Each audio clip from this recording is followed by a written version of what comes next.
Marami nga po tayong naobserbahan na you use the term inconsistencies, but I would like to be more direct. Kasinungalingan po talaga. At lantarang kasinungalingan naman po yung mga sinasabi nito.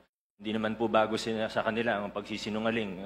Naobserbahan na po natin ito on the record and in public very many times. Sabi nga, dito sa kaso na ito, ang sinungaling ay asawa ng magnanakaw. Kaya ito po talaga yung nakikita natin. Isang very glaring na kasinungalingan ay yung kahapon po sa statement, sa sworn statement po nila, ay na 2 to 3% lang daw ang kinikita nila sa bawat kontrata.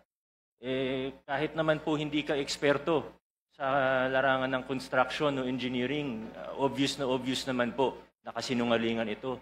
Meron pa po, sabi po nila, when Senator Tulfo was questioning them, sabi niya po, minsan daw po, lugi pa daw siya. Ang bait naman po ng mga ito, kung tumatanggap sila ng kontrata sa gobyerno, nagbibid sila para malugi. No sane business person would do that. Of course, I think everyone in this room would agree. Sinasabi nila 2 to 3% yung normal, 5% daw pag sinuwerte. Pag kinumpute po natin, alam ko medyo, Mr. Chair, with all due respect, if we just apply simple logic, it is already clear that they are lying. Although alam ko medyo iba kasi yung logic na ginagamit nila sa universe po nila. Pero pag tiningnan po natin logically, 2 to 3% of even 100 billion, edi 2 to 3 billion pesos lang po ito. Sila naman po yung nagmalaki at nag-flaunt. Pinagyabang po nila yung lifestyle nila. Na sobrang sabi nga po nila sa isang interview, 11 digits. Sabi po nila, pinagyayabang nila, 11 digits. Sabi ni Ma'am Cesara, 11 digits ang assets nila. So hindi bababa sa 10 billion. Nakita po natin, isang jade lang nila sa sa office nila, 100 million na kagad yun. Yung mga sasakyan, if they paid the correct taxes, it would easily reach almost 1 billion, if not more than 1 billion. How will you afford that if you're only earning 2 to 3% profit? Sabi naman nila, wala silang private contracts. Ayaw na daw nila sa private kasi maliit ang kita. Nasa interview din po nila. So, buti na lang po ang isda ay nahuhuli sa sarili nilang bibig. Buti na lang po. Ganun po sila magsalita in public at nalalaman natin ang mga katotohanan.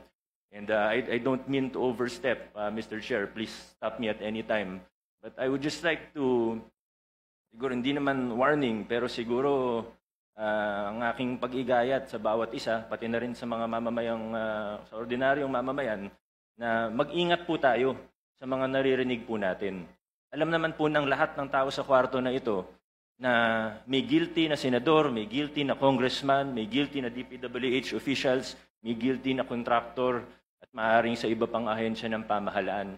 Pero sa puntong ito, nakikita po natin, hindi lang sila basta naglalaglagan, gusto nila magulo ang kwento. Gusto nila lituhin tayo. Gusto nila na hindi na natin malalaman kung ano totoo para eventually mawawala na lang na parang bula. Magkakalituhan na tayo, hindi na natin malalaman kung anong totoo sa hindi.